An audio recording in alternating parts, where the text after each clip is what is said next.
Well, hey there, and welcome to a book launch live cast here. I am Everett O'Keefe with Ignite Press, and boy, do I have a VIP with me today. Now, before we get to him, though, let me just share with you, we here at Ignite Press love the opportunity to help people bring their messages to the world. It's an honor to be able to do so. And so if you have a story, a book, that you'd like to get to the world, please feel free to reach out to us at ignitepress.us. That's ignitepress.us. But we are not the star of the show today. Jim Olson is the star of the show, and Jim is the author of a newly released book, Tailwind, a compass for turning your setback story into your comeback legacy. Jim, welcome, and how are you doing today? This is a crazy day for you. It's crazy. It's crazier than I ever imagined. When I think we first started talking, probably close to a year ago. Yeah, I'm here in New York City, and it's been a great day. A couple interviews on NBC this afternoon, and on the NASDAQ big board. So it's an exciting day. Just incredible. Okay, so I don't want to gloss over the things you just said. Because most authors never get to experience any of that. So first, let's talk about NBC. How'd that go? And how long are the segments? And well, they're typically pretty. Yeah, they were about 4 minutes long each. There were two segments, and well-known anchors that were producing them, and they were live, so it was great. I'll be posting on my LinkedIn and different channels replays of them. I just got those probably about half an hour ago, so I got to still download them, but I'll be sharing those. But yeah, the anchors were very intrigued by the topic. It's National Mental Health Awareness Month, so the timing is absolutely perfect for a lot of the themes that I talk about in my book. Fantastic. And then tell me, did you see someone you recognized in Times Square? I was looking up to see. I think I might have missed it because I might have blinked. So I'm not sure what time it actually went. They're going to send me a photo this evening from it, but they tell me it was up there, so I believe them. That's awesome. I mean, I walk into Times Square, I wouldn't even know where to look, but I'm sure you're more familiar. I mean, there's so many of those big lights up there and everything. Well, congratulations, Jim. For the watchers here and listeners, Jim had a really great virtual launch party last night with about 50 of his closest friends. And Jim, was your daughter there too? Is it? Yeah, my wife and daughter. Yeah, both were there. Yeah. Boy, I tell you, your wife, your daughter, I will tell you, just looked really proud of her dad. You could just see she was smiling the whole time. Super, super good. Well, for the benefit of our audience, Jim, let's do this. Let's get into your background a little bit. Before we get into your story, I want to share with people your background a bit.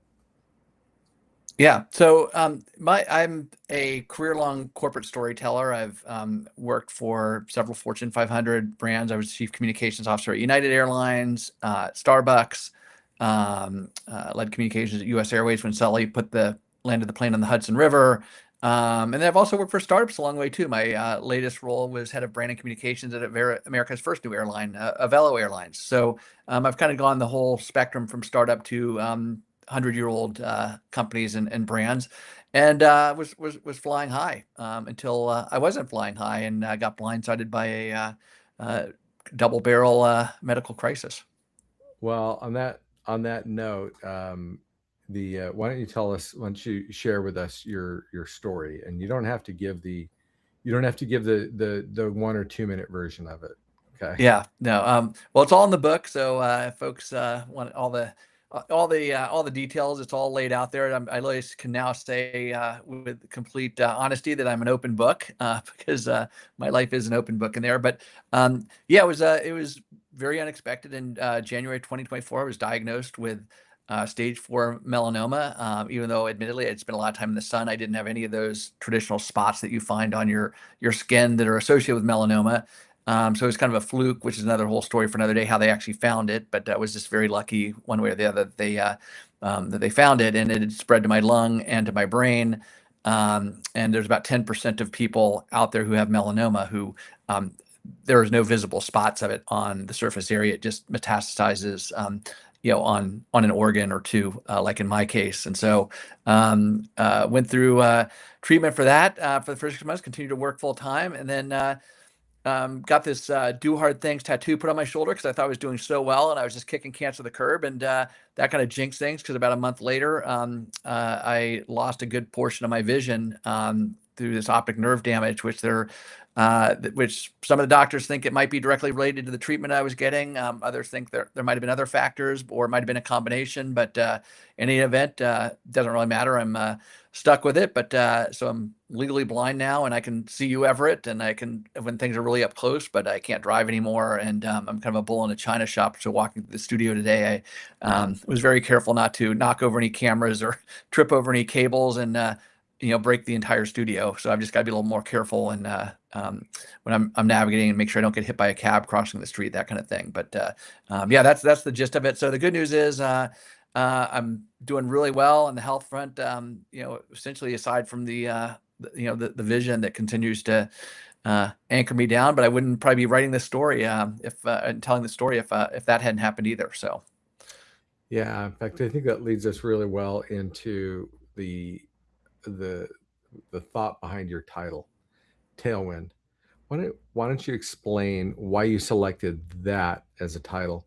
And of course, this coming from somebody, you have worked so many years in the aviation industry and others, but Yeah. why that for your title? Yeah, well, I think there's a good lesson for prospective authors out there. The original title was Headwinds, Tailwinds, and Crosswinds, a compass for turning your setback story into your comeback legacy. So it was a little bit longer.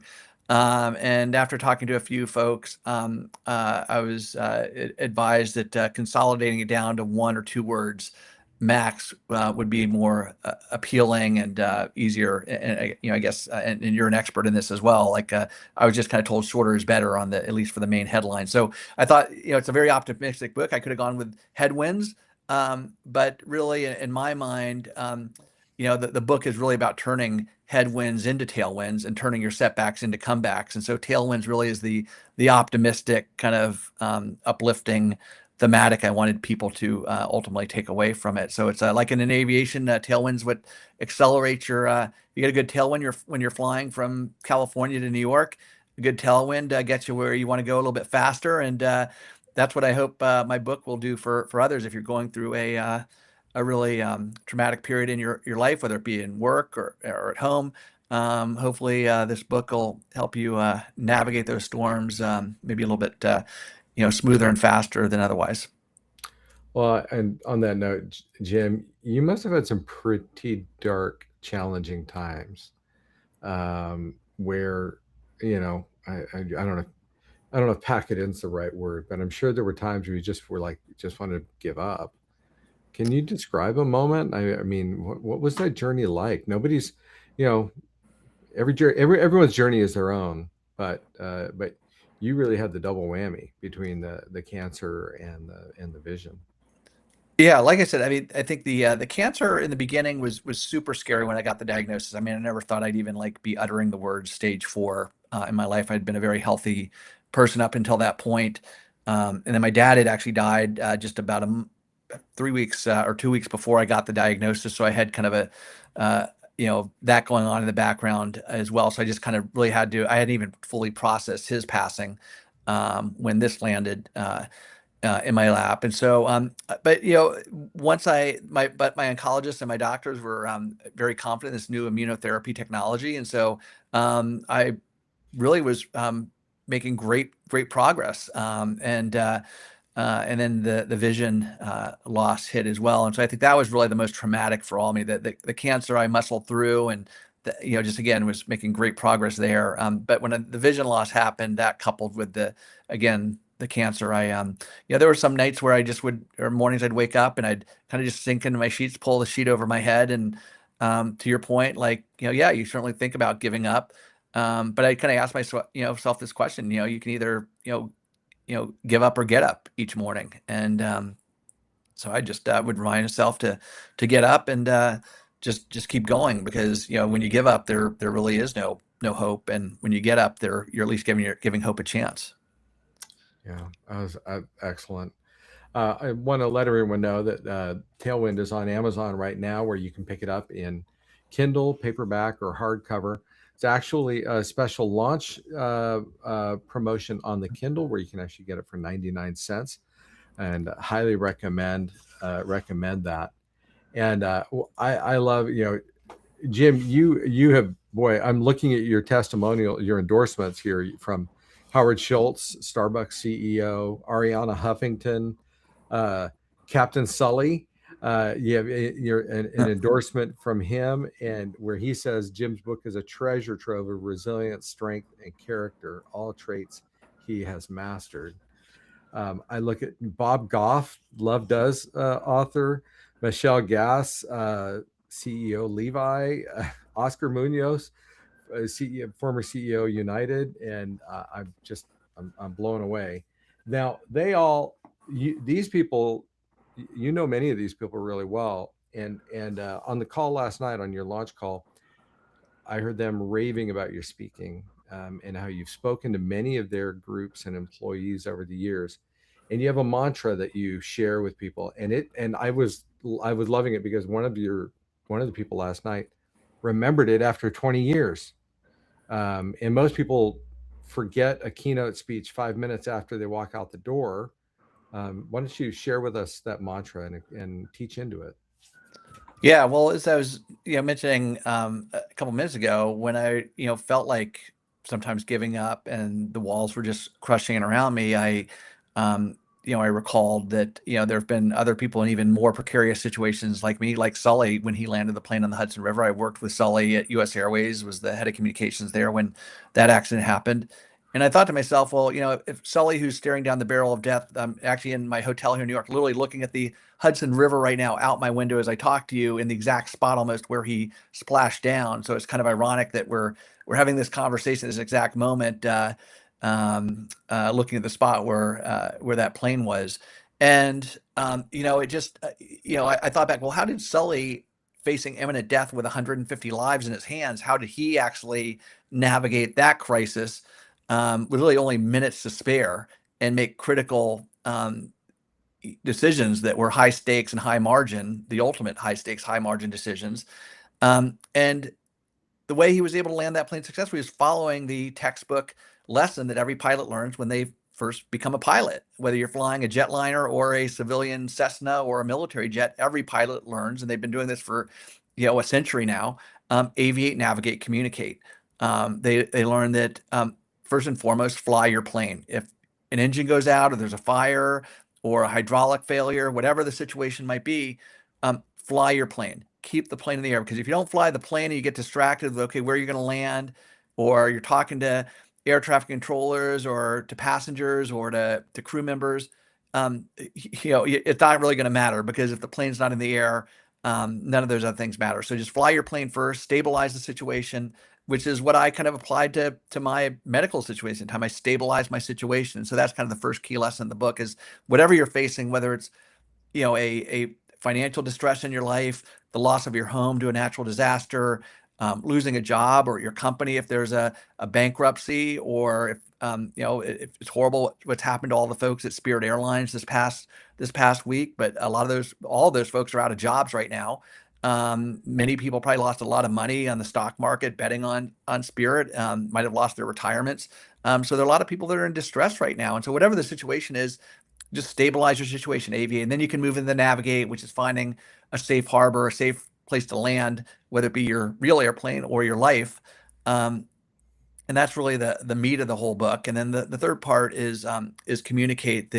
I really call it almost not an opportunity, but an obligation to share the lessons you learned from your experience or your trauma, because you came out of it successfully, and so in some ways you have a responsibility to share the pathway out of that dark hole that you might have ended up in, so that you can be a life ring to somebody else. Yeah, it's funny. You and I never talked about it, but when I was doing my first long cross country as a private pilot, first time in the plane, by myself for hours. first airport I went to land on, my engine failed about 10 miles short of the airport. Yeah. So I had a really interesting time, and that lesson of aviate first. Didn't they teach you that lesson? I bet you they taught you that lesson in flight Yep. school. Yep. First thing, aviate. Absolutely. Yeah. Aviate and then navigate. Then once you've stabilized the plane, figure out where you're going to go, Yep. and then worry about communicating. And that probably saved my life. And I was a young father of young kids at the time, and yeah. So one of the lessons in your book, in chapter 13, you talk about making every day count. And in fact, you said, you talk about our perfection obsessed world.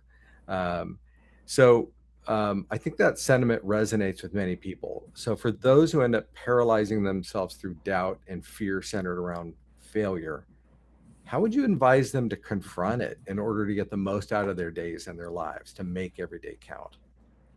Yeah, well, I think that chapter. I think the important thing to highlight about my book is that it's not a memoir by any means. It certainly has my story in it, but this is, even though it's doing really well.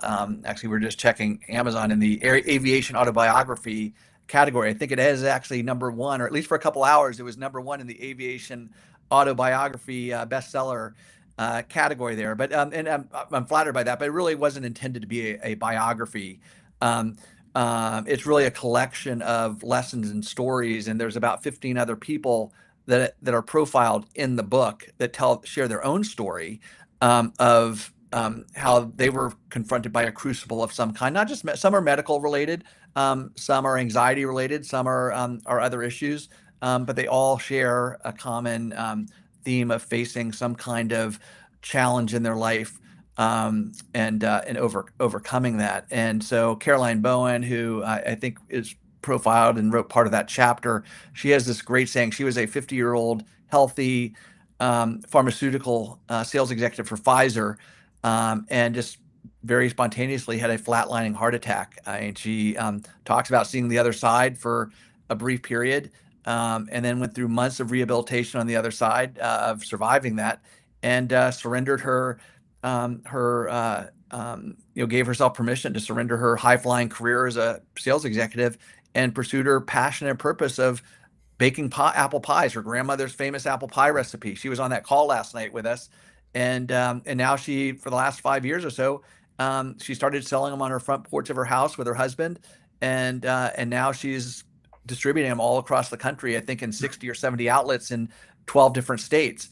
And so I think, that's a long way of answering your question, is that, I think, first of all, when you're kind of confronted with that kind of situation, sometimes you have to, and several of the individuals in that I feature in there, when they face some kind of, especially on the anxiety, the feeling of unworthiness or shame or grief, is giving yourself permission to surrender maybe your previous life that might have actually contributed to that situation. That's a very hard thing to do, because there's some people in that book who had basically devoted their whole careers to a certain profession, much like Caroline, to being a high-flying, sales executive. And it takes a lot of courage and humility to say, I'm going to put that aside and I'm going to go really follow my passion. There's several people in the book who go and do that. I call it discovering your next mountain. And sometimes your next mountain may not be the shiniest, tallest Everest in the world. It may only be a 14,000 footer, but that mountain may be a much more fulfilling and rewarding journey for you than that taller mountain that you were previously climbing.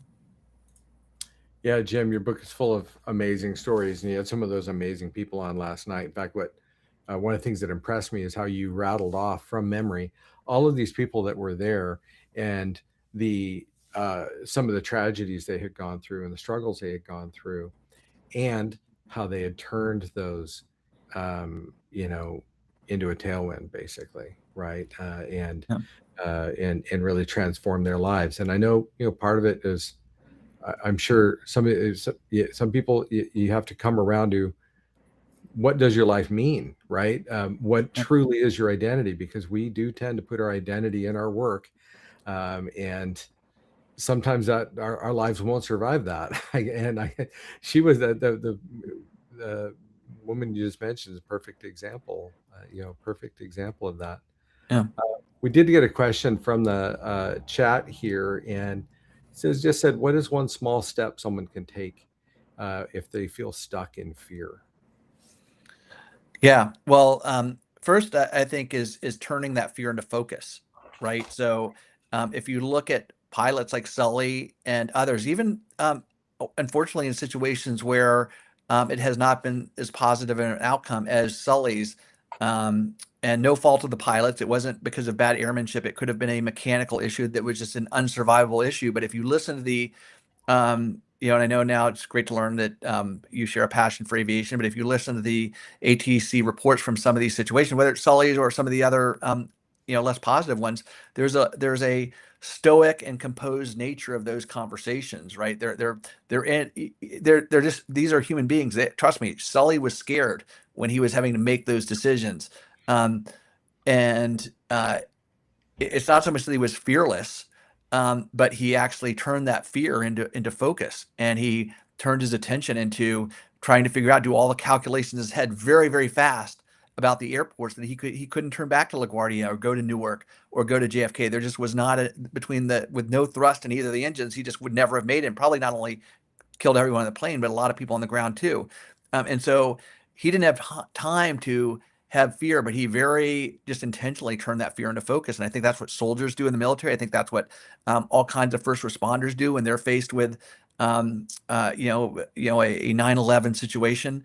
And that's kind of the courage under fire that we have to have in our personal lives. So when we're scared about something, how can we turn that? It's only natural we're going to be scared, but how can we turn that fear into focus?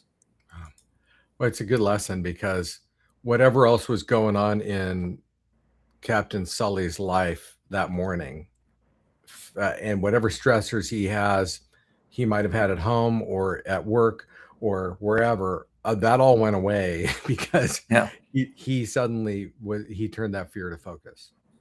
Yeah, and everyone, there are a lot of people who joke, "Well, wow, everyone's so lucky that Sully was flying the plane that day." But having flown with a lot of pilots, I suspect there are probably, I wouldn't necessarily probably say all the pilots out there would have made the same decision to land on the Hudson. Sully certainly had some unique characteristics, having been in the Air Force and trained as a glider pilot first, so he understood the aerodynamics of being in a thrustless, low altitude situation. But in terms of that focus and that intentionality, I suspect 99.5% of the pilots out there that are flying today would have, demonstrated that same composed sense of focus. Yeah, really, really incredible. So another question for you is, in chapter 18, you're talking about being a gold medal storyteller, and in that process, there are people who just don't know where to begin. They don't know how to frame their story or anything about their life.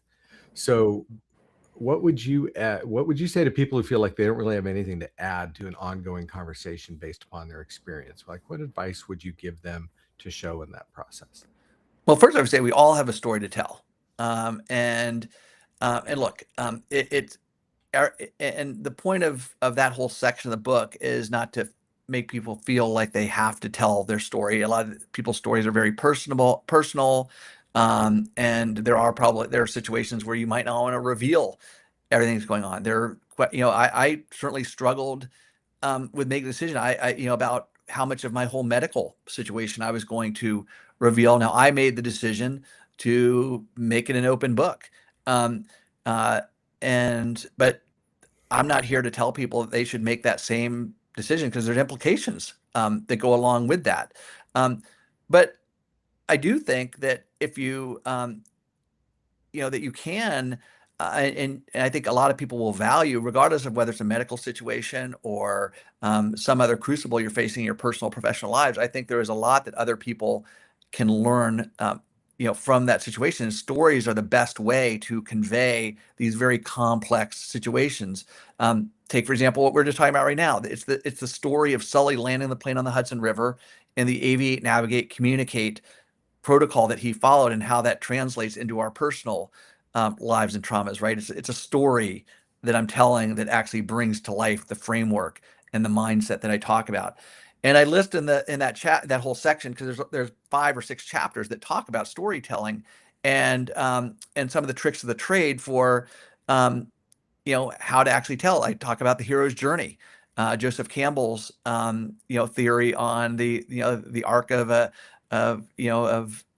hero, and the elements that go into that.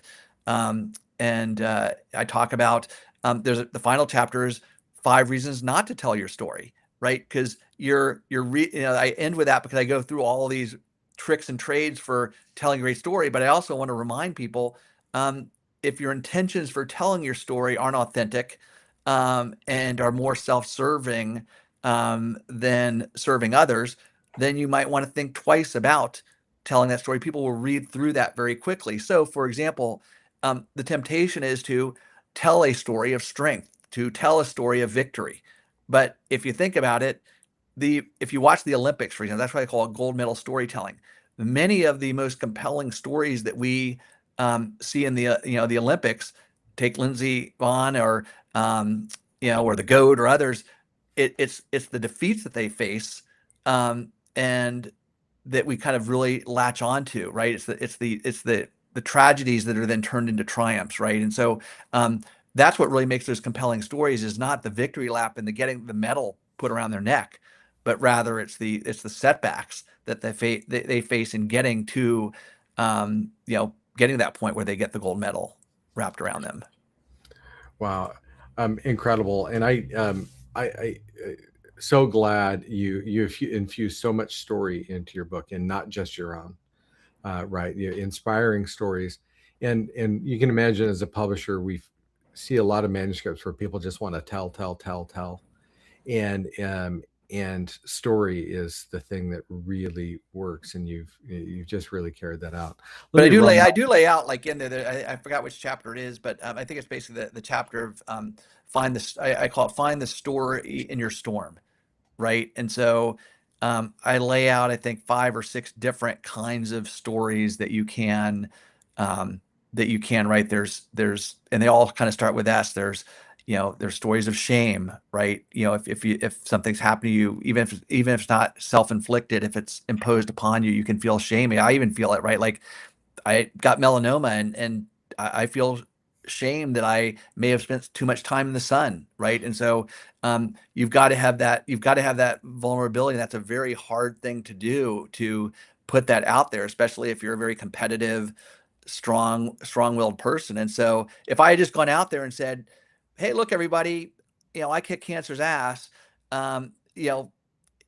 people feel really good for me, happy that I'm alive. But I was that's why I had to really make that very strategic choice about the book, about really being an open book, to make it, I think, the book that it is. And also, not everyone's going to kick cancer's ass, Yeah, and yet exactly. they still have a story to share, and people to impact. Well, Jim, we're coming to the end of our time here. If people would like to reach out to you and connect with you, what's the best way to do that? Yeah, they can go to comebackcompass.com. So that's my website.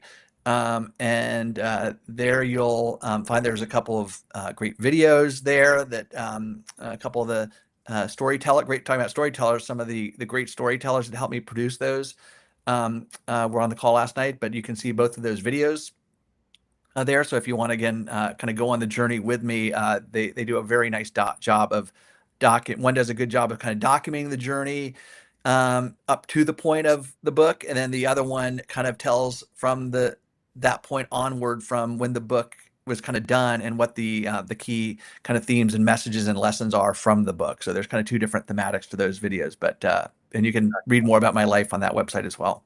Excellent. Thank you, Jim. Appreciate your time today.